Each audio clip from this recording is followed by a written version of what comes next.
Gopesha Gopika Kanta Radha Kanta Nustute Tapta Kanchana Gaurangi Radhe Vrindavaneshwari Nustute Devi Pranamami Hari Priye Vancha Kalpatarubhesha Vasudurvecha Patiyanam Pavanebhyo Vaishnavebhyo Namo Namaha Jai Shri Krishna Chaitanya Prabhu Nityananda Shri Advaita Gadadhara Srivasadi Gaura Bhaktavrinda Hare Krishna Krishna Krishna Hare Hare Hare Rama Rama Rama Hare Hare. Hare Krishna. So what we will do now? What is the title of chapter 4? I want the brilliant backbenchers to answer, please. What is the title of chapter 4 of the Srimad Bhagavad Gita?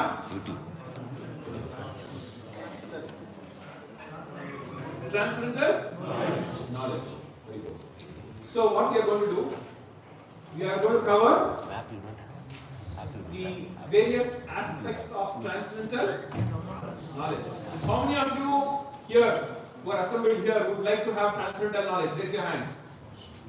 To have, no? To have. All of us.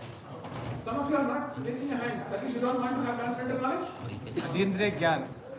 Please raise your hand. Otherwise, we should not be sitting in this class. You don't want transcendental knowledge. I want everybody to raise their hand. Hari Bol. Yeah. So, when we want something, what we should do? What we should do when we want something? Work for it. We should work for it. Right? We should aspire to work for it. We should actually work for it. Right? Yes or no? Yes. If you want to have nice gulab jamun, okay, will it come automatically? You have to work for it. Either you make it, or you ask your wife to make it, or you can ask your husband to make it, or you go in the shop and buy it. But as devotees, we don't go out and eat from whatever is offered in the shop. So we should do some action, some activities to gain something. Yes or no? Yes. Yes or no? Yes. Okay. So now what we are going to do, we are going to talk about the 6 aspects. There are many aspects of transcendental knowledge, but we are going to cover some of the important 6 aspects of transcendental knowledge before we get into the core of today's class. Right? Okay. The first aspect that we are going to cover is what? Absolute truth. Absolute truth. So, the first thing that we are going to learn today, or understand today, or revise today, is that the transcendental knowledge is about the knowledge of the absolute truth. So, everything begins with understanding about the absolute truth. As we all know, that whatever gets generated, whatever gets maintained, and whatever gets all from the absolute truth. And absolute truth can be understood or realized in 3 forms. What are the 3 forms?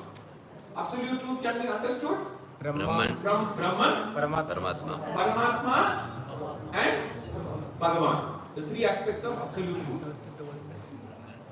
How do we understand this? There are 3 small brothers. One is of age 4. One is of age 5. What a train is. What a train is. So they decide to go to the railway station. So what happens? They go at about 7 o'clock in the evening to understand what a train is. So far from the station, there was a nice Sound. light. So the youngest brother, the 3-year-old boy, said, the train is light. And he goes very happily back to his friends. Or he goes back home and says, I know what a train is. And what is a train? It is light. But the other 2 brothers are not convinced. The second brother says, no, let us wait to actually understand what there is a sound. So there is light, sound. So the second brother is convinced. He says, the train is light and sound. He is very happy. He is very satisfied. And he goes running back home to his parents. That the younger brother only knew that the train was light. But actually, the train is light and sound. The parents are obviously laughing. They said, okay. But the third brother, the eldest of the three, he is waiting. So there is light, there is sound, and it comes to the station. And what does he see? He sees the big bogie, so many bogies, so many passengers. Many people are getting the luggage in and out. And the third person said, yes, this is actually the train. And he goes back home and he says, train means a big coach, many coaches, comprised of many coaches, where so many passengers are there, etc., etc. So this is what absolute truth means for various people. For those neophytes or who are just, who have a very, very base level knowledge, for them, the absolute truth is nothing but Brahman, which is the effulgence of the Supreme Lord. For the slightly advanced person, the absolute truth is Paramatma, who's residing in our heart. And for the knowledgeable one, the one who actually understands the Satyam Param, the absolute truth, for him, the absolute truth is Bhagavan. And who is this Bhagavan?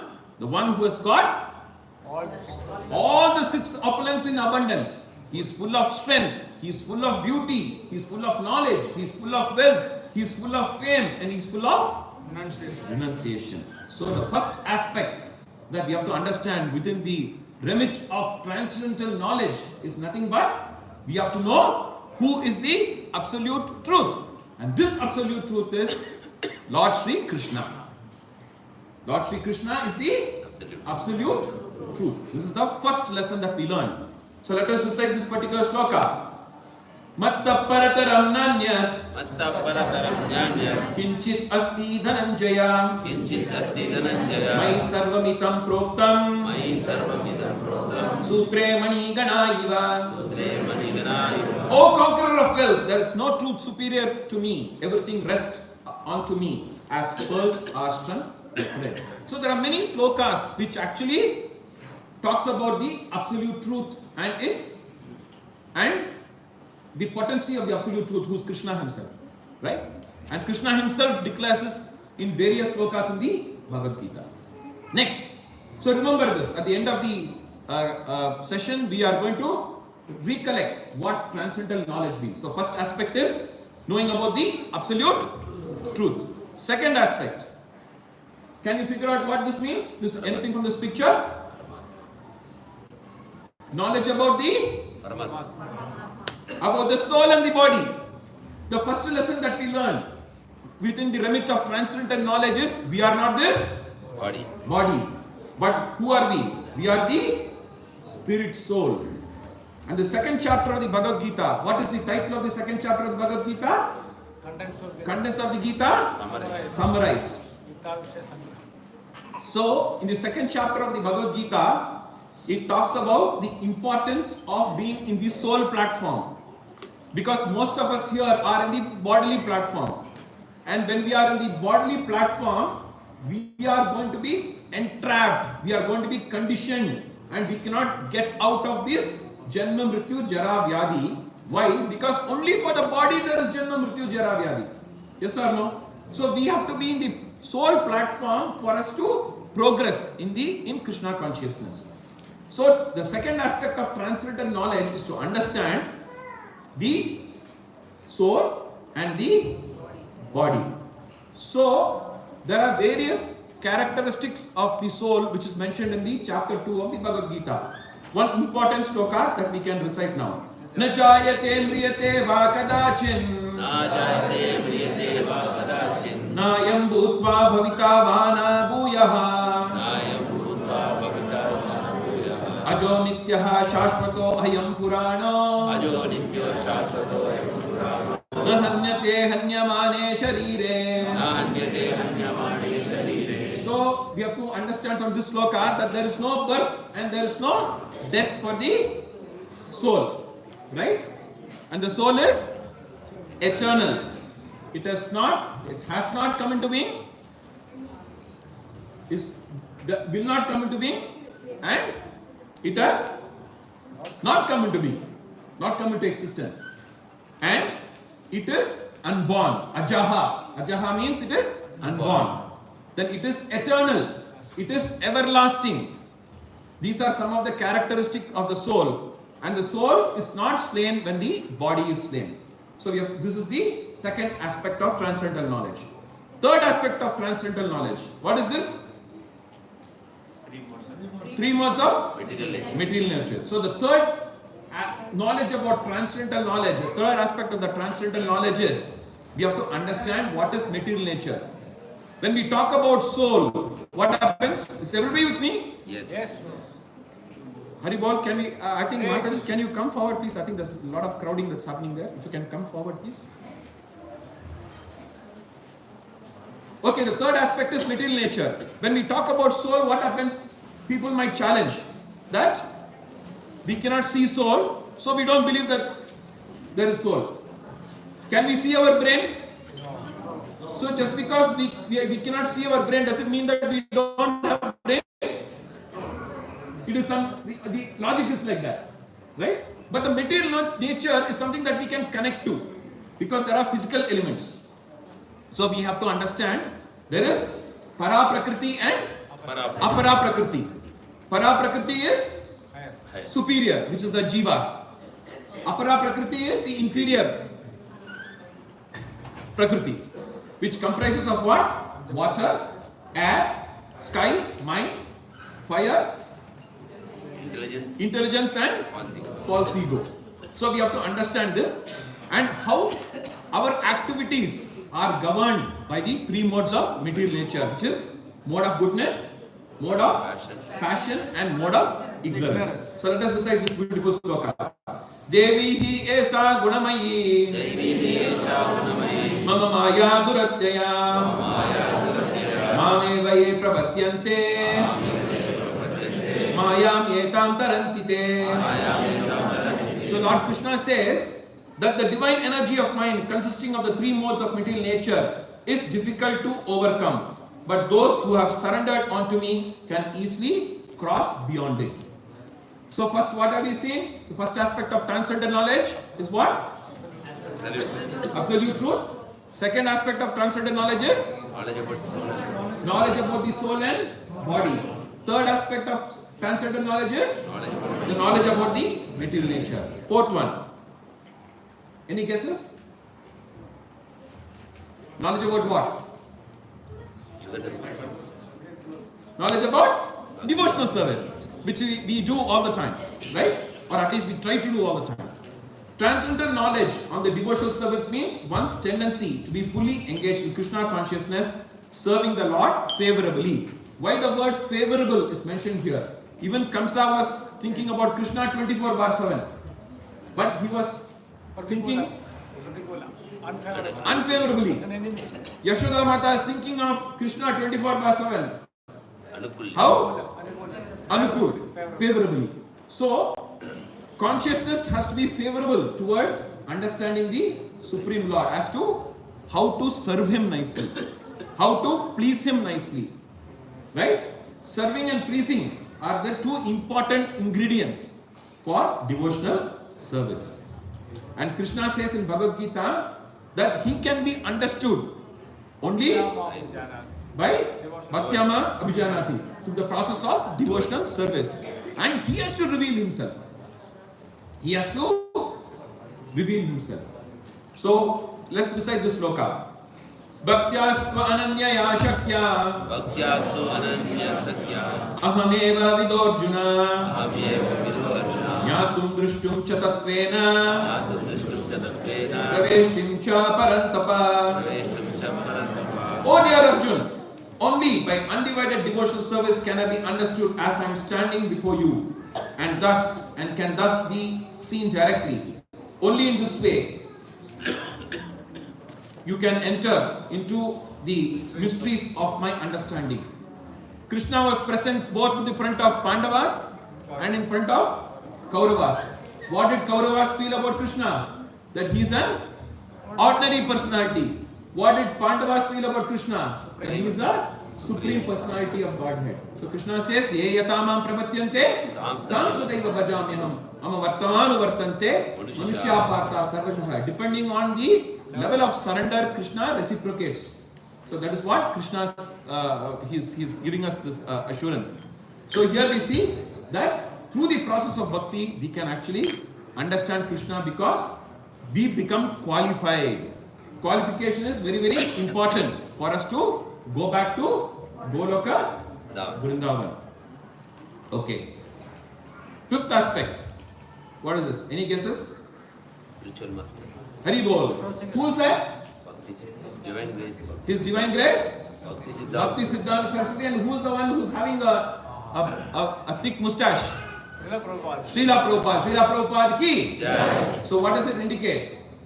The knowledge received from the spiritual master, transcendental knowledge is the knowledge that is received from the spiritual master who is actually in the disciplic succession. Tat vijñārtam sa gurumeva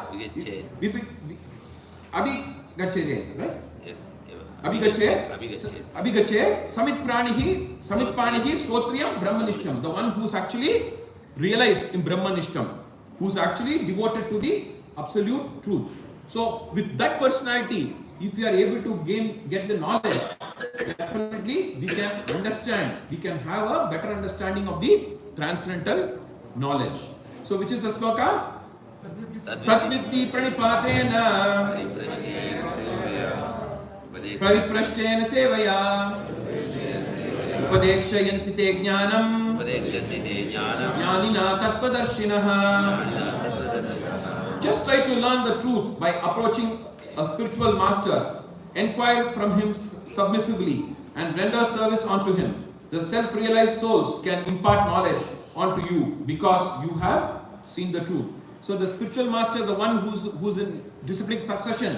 He has actually realized the truth. And if that personality is going to impart transcendental knowledge, we will be able to grasp and understand this transcendental knowledge very well. But there are two conditions to it. What is the condition? We have to Surrender. We have to surrender and we have to do service. SS. 2S is very, very important. You can't go to your spiritual master authoritatively or challengingly asking him to reveal the knowledge that he has learned. So humility is a very, very important ingredient in trying to understand the absolute truth, the transcendental knowledge.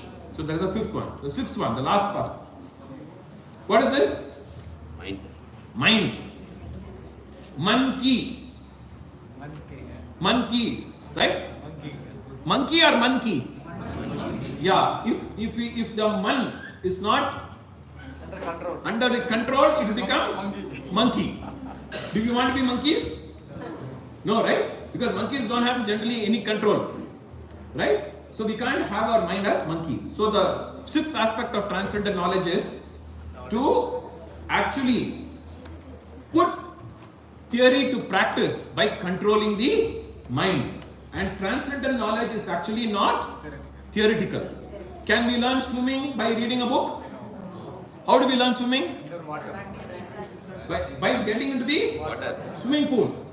Getting into the swimming pool which has got water. If you get into the swimming pool which doesn't have water, then also you cannot learn swimming. Right? We need to have the swimming pool and there needs to be water and there should be a trainer who should help you first to float, how to hold your breath, how to do backstroke, how to do front stroke, how to have the movement, etc. etc. So this transcendental knowledge, the theoretical knowledge, how can we put into practice? Through the process of Shravanam, Kirtanam, Vishnu Smaranam, Padasevanam, Archanam, Vandanam, Dasyam, Satyam, Atmanivedanam. Iti Pumsarpita Vishnu, Bhaktische, Navalakshana. So the 9 processes of devotional service. So we can either choose one, we can choose two, we can choose three, or we can choose all the 9. But whatever we choose, we have to give 100% to it. That is going to be the acid test. That is going to be the challenge that we all will be experiencing, right, in the journey within the devotional service. So what is the sloka? Manmana bhava matbhakto madhyaji mam namaskuro mame vaisasi satyam te pratijani priyoshime. So Krishna says, always think of me, become my devotee, worship me, pay homage unto me. And if you do this, what will happen? You will come back to him, because you are my very dear friend. So Krishna tells this to Arjuna. So when Krishna tells this to Arjuna, does it mean that only it is for Arjuna? It is for all of us. For those who are doing this process of constantly thinking of Krishna, constantly worshipping him, constantly always being a devotee, for that personality, it is rest assured that he can go back to Goloka, Vrindavan. So how many aspects we have seen today? 6 aspects of transcendental knowledge. Which are they? What's the first one? Knowledge about absolute truth. Knowledge about the absolute truth. Next one? Knowledge about body and soul. Knowledge about the soul and the body. Third one? Knowledge about the material nature. Fourth one? Knowledge about devotional service. Sixth one? Knowledge received from the spiritual master who is in the disciplic succession. And last one? Knowledge which is actually put into practical action. That's why Srila Prabhupada, when he defined bhakti, what does he say? He says devotional service, because there is an action. It's an action-oriented activity. Action-oriented. It is action-oriented. Because a lot of people think by sitting in one corner of the room and doing meditation, that becomes bhakti. No, it's not the case. Once what had happened, when Srila Prabhupada was in the US, there was one drunkard fellow who used to be outside the hall of Srila Prabhupada. And it appeared that he has not taken bath for many months. How many? Many months. So you can imagine how difficult it would have been for anybody. It's not fragrance, it's bad odor, right? For the person. So the devotees never used to go near him, and they used to literally shoo him off because of the stench that came out of his body. Then what had happened? Srila Prabhupada one day noticed that this person was there, and he directed one of his disciples to tell him that please give him some prasadam to eat. And what had happened? The devotees complained that he's having bad smell. He said, don't worry about all that. Don't be in bodily consciousness. Give him some prasadam. So this devotee started having prasadam. Then eventually he had bath. And then what had happened? Look at the beauty of Prabhupada. He became, this particular person, this devotee, became the best bookseller. Haribol! He became the best bookseller. And Prabhupada, then the devotees understood. Like we say, no, the gurus, the spiritual masters, a Tattvadarshi, he knows everything. So by just looking at the person, the only thing that Prabhupada gave was an opportunity. And this person held on to the opportunity and became a great devotee, and he became eventually a very, very great preacher. Just imagine a person who was not taken bath for months together. He was introduced to something called prasadam. He ate the prasadam, then sanctified his body within, and then he sanctified his body by taking bath. Then he started attending Prabhupada's lectures. Then he understood this. And then what had happened? When he was selling the books, how he was convincing people? He said, I didn't take bath for months together. This man, who's this man? Prabhupada. He made me a devotee and now I am selling books. So that is the beauty, right? That is transcendental knowledge, right? Transcendental knowledge is both by reading and also practicing. So two important ingredients. So now what we will do, we will quickly We can add Yes. knowledge of spiritual world also. knowledge of the spiritual world. Yes, there are many. Yeah, many are. Yeah, so I just Spiritual world chose. is very important. Yes, spiritual world. Yeah, spiritual world is very important. Goloka Vrindavan. Final destination. The final destination. It is the final destination that we are all aspiring for. Right? Why are we working so hard? Why are we working very hard in this material world? To earn fulus. Be Right? happy. Be happy. To be happy, and we think that the happiness comes from fulus. Yes or no? Suppose if you get a good job with a good title, general manager of a trading company, but it is a voluntary work. No salary will be paid. Will you go? No way, right? So there's for everything we need to have an objective, and there should be some result that comes out of this activity. That's why if you take all the business plans of many companies, what they say, we need to have a goal, an ultimate goal as to what we want to achieve through these plans, right? So what is our goal? Our goal is to go back to spiritual world. But don't be very fixated to that. You continue to do your Devotional. sadhanas, you devotional service. Ahaituki apratihata. Don't even expect anything. Just sincerely, with sincerity, if you carry out devotional service, automatically our Guru will be pleased and Krishna will be pleased, and they will take us back home, back to Godhead. So now what we will do, there are a few slokas. See, we have now reached, we are going to be talking about the 17th verse. So we have already covered 16 verses. We don't have time to cover all the 16, but we will talk about a few important verses which will give you a good grounding for today's verse. Okay, what is the time? Okay, very good. So 4.1, Shri Bhagavan Vacha Imam Vivasvate Yogam Proktavanaham Avyayam Vivasvan Manave Praha Manu Ikshakue Abraveet. So Bhagavan says that this imperishable Avyaya, science, was given to whom? To Sun God. And Sun God gave it to Manu, who is the father of the mankind. And Manu gave it to Ikshvaku. And who was born in the Ikshvaku dynasty? Lord Ram. Lord Ram, Ramchandra Bhagavan ki. So this came from a parampara system, right? But actually, what had happened, by the influence of time, this succession was broken.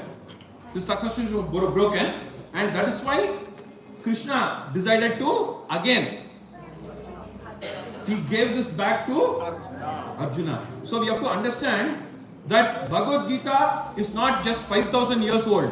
It has been in existence since millions of years. If you just imagine, if you talk about Vivaswan is, he's a Kshatriya, right? Vivaswan is a Kshatriya. From Vivaswan it has come to Ikshvaku. So Ikshvaku is the father of mankind. So we can relate it to ourselves. So from that point of time, Bhagavad Gita has been in existence, right? So it is actually it is not a recent phenomenon. It has been there for many millions of years ago. Then what has happened? Krishna says, Evam parampara praptam imam rajarishyo vidu sakalaneha mahata yogo nashta parantapa. So, Raja Rishi, what is Raja Rishi? Who is a Raja? Raja is an administrator. And who is a Rishi? Saintly person. Just imagine, if the Raja is actually saintly, then what will happen? The entire kingdom, all his subjects will also become saintly. Yata Raja, Tata Praja. So, this Raja Rishis, those days, kings were called as Raja Rishis because they had so much of transcendental knowledge. And when they had transcendental knowledge, they were able to rule the kingdom in a very nice and an effective way. So they all came from the parampara system. And then what happened? Krishna gives this knowledge to Arjuna, and from Arjuna we are also the recipients of this particular knowledge. So if the society is actually progressing holistically, then what happens? We will be able to, everyone will be a God lover, right? If you are not a God lover, then what will we love? We will be loving the whatever is there from a material sense, and the focus will be on sense gratification, right? So we have something which is what? Higher. Which is of higher taste. We will be able to have something which is much higher. Then, now there is a particular formula that is there. T plus T plus T is equal to 4T. So what is these? The first three T's talks about. The first T is talking about transcendental knowledge. The second T is talk about transparency, and the third T is talking about what? First is transparency. First is transcendental knowledge. Then there is transparency, and what is the third T? Transmission. So when the transcendental knowledge is transparently transmitted, something beautiful happens. Transformation. First is transformation. Second is tranquility. Tranquility means peace. Third one is tolerance. And fourth is what? Thankfulness. Thankfulness. So first is what? Transformation in the heart.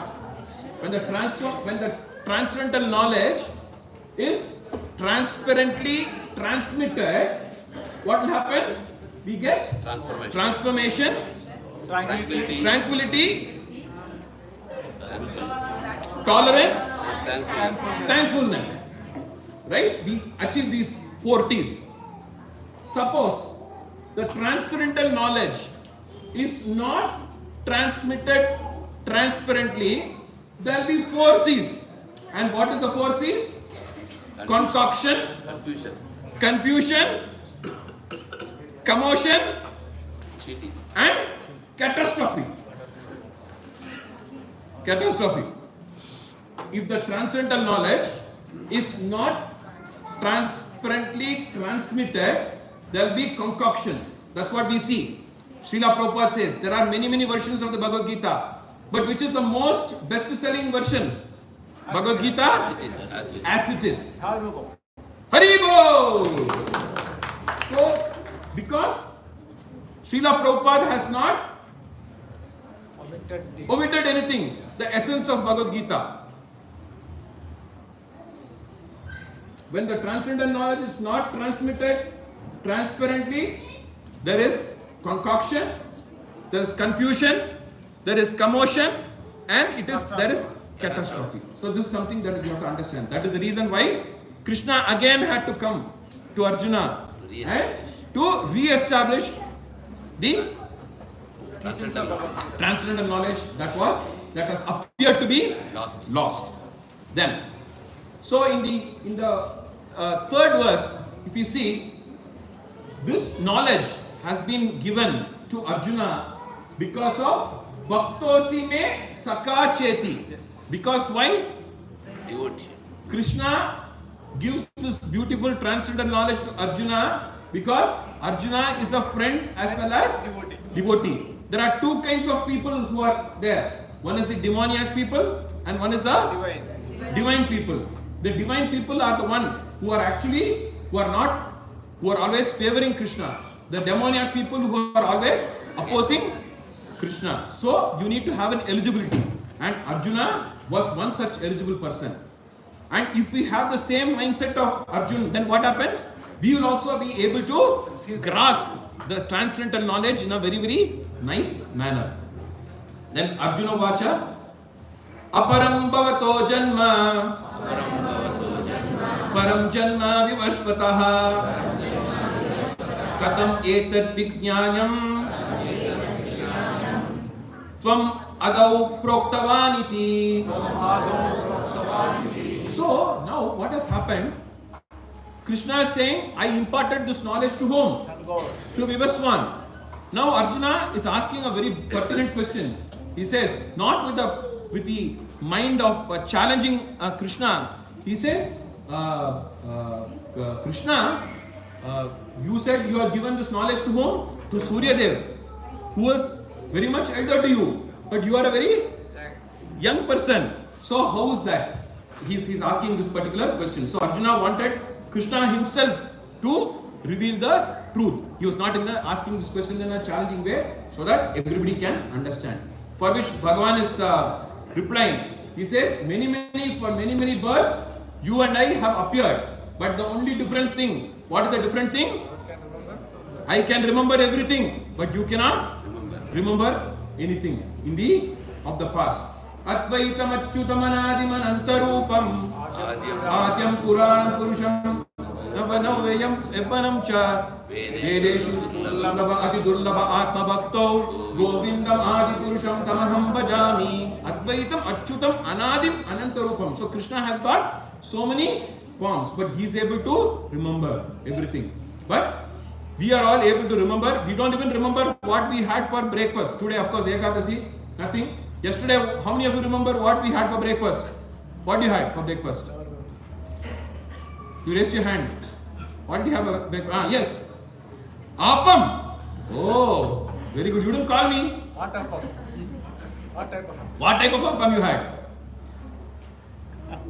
What? Goduma appam. Oh, very healthy breakfast. Okay, very good. So we are not able to remember even what has happened the previous day. But Krishna says, I remember everything of the past. And once the soul transmigrates from one body to the other, everything he forgets. Okay, then next.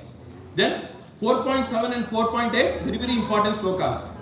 Yada yada hi dharmasya glanirbhavati bharata abhyutanam dharmasya tadatmanam sujamyaham paritranaya sadhuna vinashaya cha dushkritam dharma samstapana aptaya sambhavami yuge yuge. So first is the time aspect. When Krishna will descend, the second one is a purpose. So when will Krishna will descend? When there is a decline in the religious practice, when there is predominant rise of the religion, that is the time when Krishna himself descends. And other one is the purpose. What purpose he descends? In order to protect the pious, in order to annihilate the miscreants, in order to establish the principles of religion, he comes millennium after millennium. So here one very important aspect that we can understand, in both the slokas 4.7 and 4.8, there is one word in common. What is that? Dharma. And dharma can be understood in three aspects. So first one is the description of dharma. So who wanted to understand what is his dharma? Arjuna. Which is the sloka? Karpanya dosho pagata svabhava Prichami tvam dharmayataha Yasheyahasya nishtitam bruhitam me Shishyaste aham sadimam tvam prabandham. So Arjuna says, please tell me, oh my Lord, I am confused about my duty. I am confused about my duty. I have lost all composure. Why? Because of my miserly weakness. So please tell me what is the best for me, because now I am your disciple and I am a soul surrender unto you. Please instruct me. So this is what Arjuna was a Sakha. Yes or no? Close friend. So there's a change in the relationship between a Sakha and a Shishya. Sakha to Shishya. So that is the first time when Arjuna is asking, tell me what is my dharma? What is my dharma? What is Sanatana Dharma? We all nowadays, the word Sanatana Dharma is getting very popular. What is Sanatana Dharma? It is eternal Dharma. And Srila Prabhupada has given a very beautiful introduction of Srimad Bhagavad Gita where he is talking about this Dharma. So that is the first aspect. That is the description. Next one is demonstration. Demonstration. Action speaks louder than the words. So Krishna has given so many instructions and he lived by it. He lived by the, right? He said, look at me. Yat yat acharati sheshtas tattat evataro janam sayat pramanam kurte Lokastat anuvartade. So whatever a leader does, the subjects will actually follow. So that is the second aspect of demonstration. So first is the description of dharma, second is following the dharma, and the third one is dissemination. So once this is all our responsibility. Once we know what is the translated knowledge, it is important to share. Sharing is caring. We have to spread this knowledge like a wildfire. What is the best way of spreading this knowledge?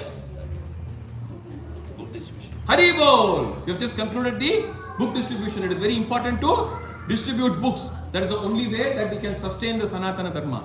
Because Srila Prabhupada has given some wonderful purports and translation which help us to understand the deeper insights of Srimad Bhagavad Gita, Bhagavatam, Chaitanya Charitamrita, and so many beautiful, wonderful books that he has provided. Okay, now all through the Mahabharata. So here if you see in both the slokas 4.7 and 4.8, what is the term that is common? Dharma. Now let us see some examples. So all through the Mahabharata, Lord Krishna performed various activities in order to protect what? In order to protect Dharma. So now we have, how many of you like stories? Only handful? Everybody? Now we are going to talk about some stories. Okay, both the hands. Okay, Haribo! So these stories are very, very important as to how Krishna demonstrated Kaunteya Pratijanihi Name Bhakta Pranashyati. So what does Krishna says? He says, Arjuna, go tell the world that my devotee will never perish. So all along there are so many assurance statements that is provided by Krishna. Which is the other assurance statement? Ananya Shilvayantoma He Janaha Paryupasate Keshan Uttanam Yoga Kshemam Mahamyaham. So he gives assurance that I will take care of your yoga. Now let us look at some quick stories. So there is something called Bodhaya Amavasa story. So what had happened? I'll quickly go through because there's a lot to cover. So in this Bodhaya Amavasya story, the war was almost finalized, and now both the armies are getting ready to fight the war. So now Duryodhana goes to his guru. Who's his guru? Dronacharya. He says, Sir, we have to start the war on the most auspicious day based on my horoscope, because he is the leader, right? So that I can win. So what does Dronacharya says? You go to Sahadev. Go to Sahadev because he is very good in astrology. If you go to him, he will tell you the right date where if you start the war, Kauravas can win. So it's quite amazing, right? An enemy going to the enemy's camp and asking for the best day when the other person can win the war. Then what happens? He goes to Sahadev. And Dronacharya also says, Sahadev is a very honest person. He will do his duty very well. He will give you exactly what has to be done. So what does he goes to Sahadev? You know, in this whole process of the war happens only up to 6 o'clock. They are enemies. After 6 o'clock, they are normal people. They are normal people. So Duryodhana visits Sahadev. He says, Sahadev, I need help from you. Yes, my brother. Tell me what you want me to do. You please tell me. You are very good in astrology. You please tell me when is the best day for me to start the war so that I will win. So Sahadev, without batting an eyelid, he looks at the horoscope, he looks at all the planetary positions. He says, okay, if you start the war in the next 2 days, on the Amavasya day, you will be assured of victory. So this news goes to Krishna. Krishna says, Areba, I am working so hard for you, and you have gone and told that in next 2 days you start the war and the victory will be Kauravas. So he says, Krishna, my dharma is to give the correct instruction. Your dharma is to protect us because we are fully surrendered on to you. So then Krishna, what he does? He thinks of a master plan. What he does? Next day, there are 2 more days for Amavasya. Next day, immediately he goes to the bank of the river and he starts doing the Amavasya Tarpanam. And everybody, the 33 crore devatas are confused now. Oh my God, tomorrow's day after tomorrow's Amavasya. Why Krishna is doing the Amavasya Tarpanam today? Everybody is wondering. Everybody starts assembling there. And then what happens? Krishna is just waiting to perform the ritual. He's only sitting there. He's not started the ritual. He's just sitting. Then what happens? Surya Dev and Chandra Dev come. They come. Then he starts the Amavasya Tarpanam. Then everybody asked, they said, wait, hold on. The two gentlemen have come. Now I'll do, and he finishes the dharma. He says, what is Amavasya? When Surya and Chandra come in the same line, that is Amavasya. Today is Amavasya. We are not starting the war. Hence, Kauravas will not win. So that is the first dharma. He had to do the trick. That is why it is called as Bodhayana Amavasya, which is actually one day before the actual. Among these so many Amavasyas that are there, this is a very special Amavasya, and the reason for this special Amavasya is because of Krishna effect. Okay, that is the first aspect of safeguarding dharma. Second aspect, the 5 golden arrows of Bhishma Dev. So what has happened? The Kauravas were, are you all with me? Yes. Okay. The second aspect, the Kauravas were losing. So Duryodhana goes to Bhishma Dev. He says, grandfather, you are very, very partial. Stop it. You are in my team or you are on that team. So he goes and insults the grandfather. Then Bhishma Dev gets really charged up. He gets very, very angry. He said, Duryodhana, he opens his cupboard. There are 5 golden arrows. He said, look, I have these 5 golden arrows. Tomorrow you will have the news that all the 5 Pandavas are killed because of these 5 arrows. So he takes his 5 arrows, he keeps it on his forehead, he chants the mantra, he says, this will be the destruction of Yudhishthira, Bhima, Arjuna, Nakula and Sahadeva. And Duryodhana becomes very, very happy. He says, thank you grandfather, now only you are actually working as my team member. Otherwise, I've always thought that you are partial to the Pandavas. But what happened? Duryodhana has always, he always suspects. You can't suspect, right? Can you suspect your guru? No. Can you suspect your father? Can you suspect your mother? You can't suspect anybody, right? So you need to have that faith. So Duryodhana said, granddad, I will give this, because if you lose these arrows between now and tomorrow, let it be with me. Then Bhishma Dev, he was laughing. Okay, so be it. He gives the golden arrows. So what happens? Duryodhana goes to his room and he is actually looking at the arrows and he is feeling so happy. This arrow will see the blood of Yudhishthira. This arrow will see the blood of Bhima. Like that he is looking. And then what happens? Krishna came to know about this. How Krishna came to know about this? Because Krishna is the Paramatma. He is Antaryami. He calls Arjuna. He goes to Arjuna's room. Arjuna surprised. Hare, Janardana, you have come to my room. What is the matter? My dear Arjun, do you remember when you were fighting with the Gandharvas for Duryodhana? Duryodhana gave you a boon which you have not exercised. Yes, I remember. What is the need for this boon now? It says, your grandfather has given 5 golden arrows to Duryodhana. Tomorrow, if your grandfather uses these 5 arrows, all of you will be finished. So you go now to Duryodhana's room and exercise that boon, and he will give you the 5 arrows and you will be saved. So Arjuna goes to Duryodhana's room and he says, oh my brother Arjuna, I am so happy to see you. What can I do for you? My dear brother, do you remember that you had given me a boon? Yes. I know that you fought for my sake with the Gandharvas and you helped me to win. You want to get any boon? Tell me what boon you want. I want these 5 arrows.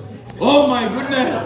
Right? These 5 arrows were given to Arjuna, and Krishna, he gives a, what does he do? He says, yes, then he's wondering. Then he goes back to Bhishma Dev. He says, can you make 5 more arrows? No, I can't make. These 5 arrows I have done. All my celibacy, all my austerities were there in these 5 arrows. Now I cannot do. And then what happens? It all goes. Then what happens? The next one. So now everything is 5 arrows are gone. What did Arjuna promise? He says, I will be in the side of Pandavas, but I will not take any weapon. But Krishna is ready to break his own promise for the sake of devotees. He says, Kaunteya pratijanihi name bhakta pranashyati. So now what happens? Bhishma Dev, he says, Hare Krishna. When you are there with Yatra Yogeshwara Krishna, Yatra Partho Dhanataraha, Tatishya Bhuti, Druvani Itir, Matimama. When Krishna is there with anybody, they will become winners. Do I not know that? But still, I have promised Duryodhana that I will fight. Then what happens? Duryodhana, Bhishma Dev fights so much that Arjuna's armor gets completely broken, his helmet gets completely broken, and Arjuna is completely like he's almost about to die. Then Krishna sees this. What he does? He takes the wheel, the chariot wheel, and he goes charging like a lion. That time, what happens? Bhishma Dev throws all his weapons and he looks at the beauty of Krishna. Oh Krishna, the sweat that is there on your forehead, how beautiful it is. The golden sand that is there on your hair, how beautiful it is. Your broad shoulders, how beautiful it is. This darshan Arjuna has not got because he was facing the back of Krishna and he looked at the beauty and says, look, this is what I know that you will do because at any cost you will save the devotees and you will always keep by your promise. That is the third time that Krishna does the dharma. Fourth, Akshaya Patra. What happens? When these the five Pandavas and Draupadi, when they go to the forest, all the saintly people accompanied. So Yudhishthira was very worried. He said, okay, 5-6 people we can suffer, but I don't want my subjects to suffer. So he goes to Suryadev, and Suryadev gives a very nice Akshaya Patra. What is the thing? Akshaya Patra will produce whatever is required. Unlimited gulab jamun, unlimited samosa, unlimited kachori. Today is Ekadasi. We can't talk about all these things, right? So all these things will be produced in abundance, but one condition: the last meal, if it is taken by Draupadi and if the vessel is washed and kept upside down, no food will be produced. So now what has happened? As it is, somebody is burning. Who's burning? Duryodhana is burning. See, we sent them to exile. But these people, somehow they have got the Akshaya Patra and they are actually living very, very comfortably. I have to do something. Then what happens? As he was thinking about it, one very important personality came. Who was that personality? Durvasa Muni came. So what he did, Duryodhana did nice massage to Durvasa Muni. He really took care of him. And Durvasa Muni said, Duryodhana, tell me, whatever you want, I will give you the boon. So for which he said, I don't want any boon. Whatever blessings that you are going to give me, I want you to give the same blessing to my brothers and his family who are actually in the Manavas. But please go in the evening, because morning they'll be very busy. Why he said evening? Akshaya Patra will be closed because they take only one meal, not like us. How many meals we take? 5, 6, 7. Thank God as devotees we don't take coffee and tea. If that was there, what would have happened? 10 or 12. Full difficulty for the stomach. Okay, so what happened? Durvasa Muni agrees. Then he goes in the evening. So now Draupadi has finished her meal. She has kept the, washed the vessel also. She is about to place it upside down. And they get the news that Durvasa Muni is coming, not alone, with more than 2,000 disciples. How many disciples? 2,000 disciples. And Durvasa Muni came saying that I am feeling very, very hungry. First I want to take bath and then I will come to eat. So now the news was conveyed by Maharaj Yudhishthira to Draupadi. Draupadi, hey Krishna. What he said? Hey Krishna. As it is, we are all in deep trouble. Now do you want us to suffer more? Please do something. With a lot of sincerity, she starts praying to the Supreme Lord.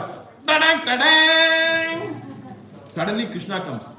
Draupadi, did you think of me? Manmanabhava madbhakto. Right? Did you think of me? Yes, my Lord. You know my problem. I know everything. Can you give me the vessel? As it is, you know nothing is inside that. Now you are asking for a vessel. Please give me the vessel. So Krishna gives a glance. There is one small piece of what? Okay, some people say it is rice and some say it is actually leaf. Which leaf? Kira. What's the kira? Spinach leaf. One small leaf is there. Krishna says, I want to take this, and he took. Patram pushpam phalam toyam yone bhaktya prayashyati tataham bhakti upurdam ashnami prayatatmana. Krishna took this. When you water the root of the tree, the whole tree gets energized. So Krishna took this, and Durvasa Muni and all his students, they came out of the water thinking that they will have nice samosa, kachori, gulab jamun, biryani, everything. And suddenly they are feeling very stomach full. And now everybody is talking to each other. We are feeling stomach full. We are feeling stomach full. Everybody is saying. And now the Sishyas are saying, if you go back, if you don't go eat whatever Yudhishthira Maharaj has prepared, he is going to curse you. Normally you only curse everybody. Now you will get a reverse curse. Let us all just escape. Then they all escape and Yudhishthira Maharaj is waiting. Why Durvasa Muni has not come? And then Krishna says, they will never come, don't worry. And that is the other way of saving. So Krishna did everything possible to establish dharma in different way in order to protect the devotees. Then, because we don't have time now, I am just rushing through. Janma karma chame divyam evam yoveti tattvataha tattvadeham punarjanma naiti mameti so Arjuna. So here it is very important that if we understand the transcendental appearance and activities of the Supreme Lord, we need not again get into this material world and we need not experience the Janma Mrityu, Jara and Vyadi. Then Krishna says again, we have seen this sloka, ye yatamam prapatyante tam sarvam bhajamyam mama vartamanu vartante manushya partha sarvashaha. So depending on how you approach him, he will reciprocate accordingly. Depending on how much of surrender you have, Krishna is definitely there to protect us and save us. Then Krishna says that he is the one who has created the four divisions of the human society. Which are the four divisions of the human society? Brahmana, Kshatriya, Vaishya and Shudra. That's all for a particular purpose. But he is not involved in the Four. sorry? In this four. In this four. Yes, he is not involved in this four. Then verse number 16 and 17 is about understanding karma in the platform of jnana. This is very, very important that there are two slokas that are there. So here in 16, the intricacies of karma, because normally anything that difficulty happens, what do we say? It is all because of my karma. Yes or no? But anything good happens, do we say that? I am the one who is responsible for the victory. Anything negative happens, we blame it on karma. So Krishna says this karma itself is a very, very difficult subject to understand. But he doesn't only give the problem, he always tries to give the solution also. Is it good to only have the problem, or is it good to have the problem and the solution?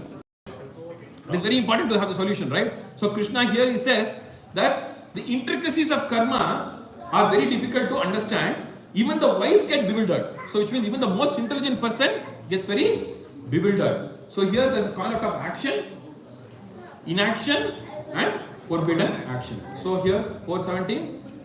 Karmano hi api bodhavyam chati karmanaha akarmanascha bodhavyam gahana karmano gati. The intricacies of action are very hard to understand. Therefore, one should know properly what action is, what forbidden action is, and what inaction is. So here karma, akarma and vikarma are beautifully explained. So Srila Prabhupada has given three aspects in his beautiful purport. The first purport is talking about if one is serious about liberation from the material bondage, one has to understand the distinction between action, inaction and unauthorized actions. One has to apply oneself of such an analysis of action, reaction and perverted actions because it is very difficult subject matter. So we need to know what action is, what inaction is and what is forbidden action. So first aspect, action that is performed in terms of one's prescribed duties as mentioned in the revealed scriptures are called karma. Normally, as devotees, we want to add yoga to karma yoga, right? Because there are three platforms. What are the three platforms? We have karma yoga, we have bhakti yoga and we have the jnana yoga. And bhakti yoga is the most favorable aspect of yoga. Yoga is basically connection. You can be connected to Krishna through the process of your activities. You can be connected to Krishna through the process of your knowledge, and you can be connected to Krishna by your bhakti platform. Ultimately, everything is down to Bhakti Yoga. Bhakti Yoga is the central framework for devotional service. So actions that is based on your prescribed duties, it's called as karma. Then actions that free oneself from the cycle of birth and death is called as akarma. And then the actions that are performed through misuse of one's freedom. There are a lot of activities that we perform which we know for a fact that it should not be carried out. That is called as vikarma. And of these three types of action which frees us from the bondage to karma is preferred by intelligent people. So who is a person who is intelligent? He doesn't want to be bound by the activities. He is the one who is intelligent. So he wants to get out of the, sorry? Yes, he wants to get out of this the activity of bondage. He wants to be a free person. Everybody wants to be a free person, yes or no? Yes. So to set free, if somebody comes and tells you, Prabhuji, I will give you a golden handcuff. Will you accept it? No. But it's gold, no? We all like gold, right? Yes or no? But we are giving you a golden handcuff. Will you not be happy? Never. Why are you all staring at me like this? Give me some answer. They are looking for golden. So this golden handcuff is also, it's actually bondage. It doesn't really matter whether it is a golden handcuff. Sorry? As a parcel we can take. As a parcel we can take. But if it is bound to your hand, it is not good. It doesn't really matter whether it is a golden handcuff, silver handcuff, or a bronze handcuff. So similarly, the three types of action, one action is action, karma, as per your prescribed duties. One is prohibited action, and one is action which doesn't get you to any karma, both good and the bad. So we all should aspire for akarma. Sarva dharman parityajya mamekam sharanam vraja aham tvam sarva papebhyo moksha icchanamashuchaha. So we have to completely surrender on to Krishna and whatever we do. Yat karosi yat asnasi yat juhosi tadasi yat tapasyasya kaunteya tat guruswama tarpanam. So that is in 9.27. That is also part of the central theme of Bhakti Yoga. Whatever you have to do it as an activity for Krishna. So that is called as the karma. Then Krishna, and then Prabhupada talks about understanding about Krishna consciousness. So Krishna consciousness, the central theme of Krishna consciousness, although it is surrender, one aspect is we are all subservient. Jivera swarupohai Krishnera nityadas. We are completely subservient. So that is the first central theme of understanding Krishna consciousness. Then once we understand that we are subservient, suppose you have a servant in your house. The servant knows that the person is a servant? Yes or no? Yes. The person knows that he or she is a servant of that house, but that person is not doing the activity properly. Then what happens? Then there's no use of calling them a servant, right? So first aspect is to know that you are a servant. Second one is to act in the capacity of the servant. And then we have to establish, we have to always know what is our relationship with the Supreme. We have to keep ourselves reminding again and again and again. That is the second part of the purport. The third part of the purport is what is the essence of Bhagavad Gita. Essence of Bhagavad Gita is actually Krishna consciousness, where it is actually a liberating aspect. So we don't want to be held, we don't want to be held up in the material world, having so much of suffering. Like there are many suffering. Adi Atmik, Adi Baudik, and Adi Devik. We have to continuously, we have to get suffering because of various aspects of these three what do you call it? Kleshas, the three kleshas. So that is the essence of Bhagavad Gita. Then avoiding bewilderment.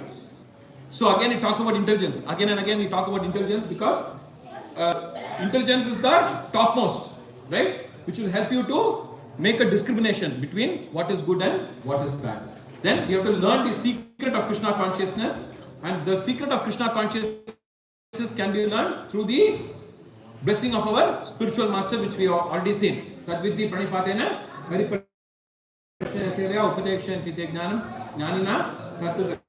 so once we get the blessing of the spiritual master, we'll get this Rajavidya, Rajaguhyam, Pavitram, Idam Uttamam. So this Rajavidya is imparted through the medium of a spiritual master, and when we serve the spiritual master nicely, we will get that knowledge, and once we get the knowledge, we'll be able to implement this knowledge very, very nicely.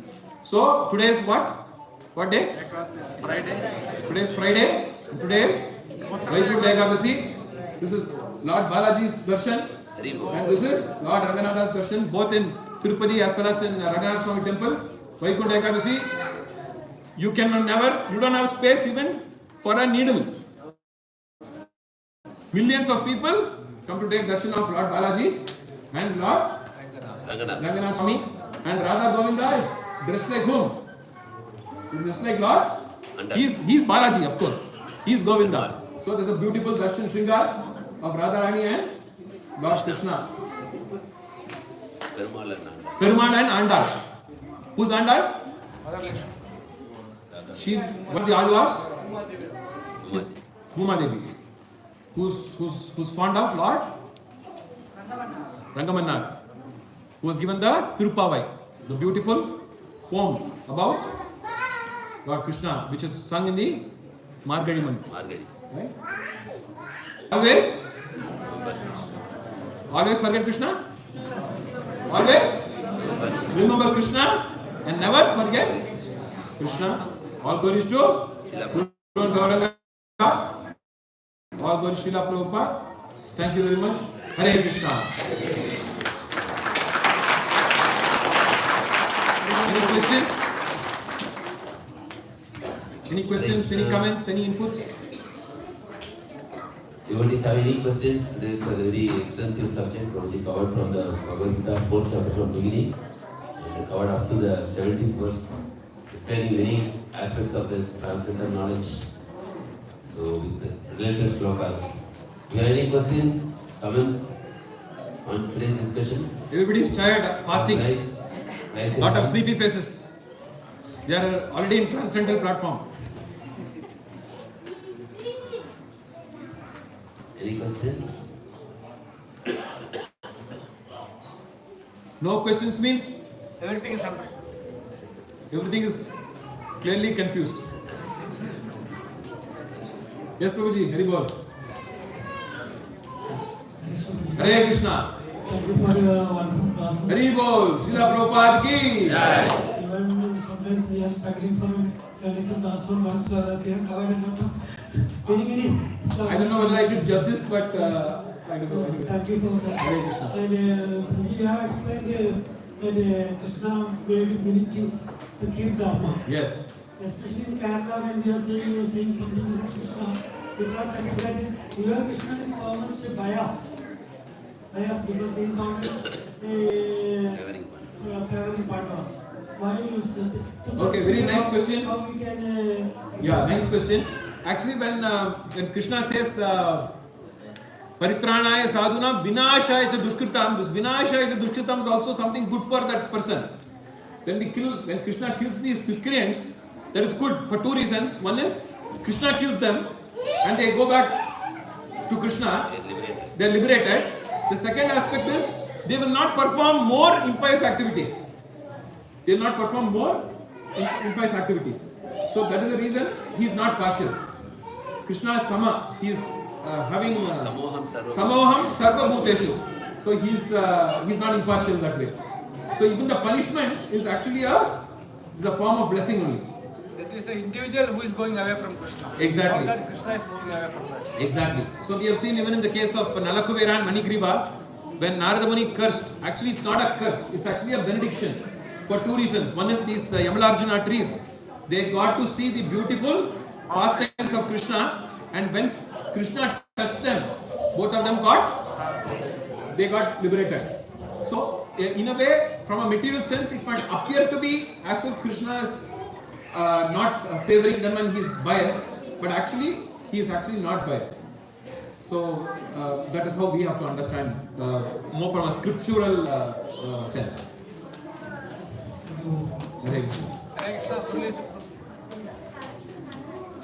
Today Sudarshan Master Prabhu is not wearing glasses, so he is finding it difficult.